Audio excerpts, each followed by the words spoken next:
ಇತ್ತೀಚೆಗೆ ಉದ್ಘಾಟನೆಗೊಂಡ ಬೈಂದೂರು ತಾಲೂಕು ಮಿನಿ ವಿಧಾನಸೌಧದ ಶೌಚಾಲಯ ನಿರ್ವಹಣೆಯ ಕೊರತೆಯಿಂದ ಗಬ್ಬು ನಾರುತ್ತಿದೆ. ಈ ಕುರಿತು ಹಲವು ಬಾರಿ ಅಧಿಕಾರಿಗಳು ಹಾಗೂ ಜನಪ್ರತಿನಿಧಿಗಳಿಗೆ ಮಾಹಿತಿ ನೀಡಿದರೂ ಈವರೆಗೆ ಯಾವುದೇ ಕ್ರಮ ಕೈಗೊಂಡಿಲ್ಲ. ದಿನನಿತ್ಯ ರೇಷನ್ ಕಾರ್ಡ್, ಸಬ್ ರಿಜಿಸ್ಟರ್ ಕಚೇರಿ ಸೇರಿದಂತೆ ವಿವಿಧ ಸರ್ಕಾರಿ ಸೇವೆಗಳಿಗಾಗಿ ಸಾರ್ವಜನಿಕರು ಈ ಮಿನಿ ವಿಧಾನಸೌಧಕ್ಕೆ ಆಗಮಿಸುತ್ತಿದ್ದಾರೆ. ಆದರೆ ಶೌಚಾಲಯದ ದುರ್ವಾಸನೆಯಿಂದ ಮೂಗು ಮುಚ್ಚಿಕೊಳ್ಳುವ ಪರಿಸ್ಥಿತಿ ಎದುರಾಗಿದೆ.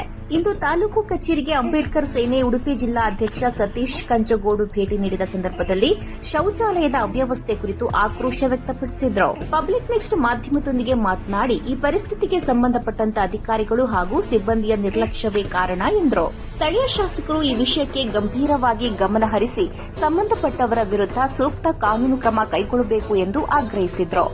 Damodar Mogaveer, Nayakawadi, public next, Byndoor. ನಾವಿವತ್ತು ಬೈಂದೂರಿನ ಮಿನಿ ವಿಧಾನಸೌಧದಲ್ಲಿದ್ದೇವೆ. ಮಿನಿ ವಿಧಾನಸೌಧದಲ್ಲಿ ಈ ಹಿಂದೆ ಕೂಡ ಬಂದಾಗಲೂ ಹೊಸ ಕಟ್ಟಡ ಇದೆ.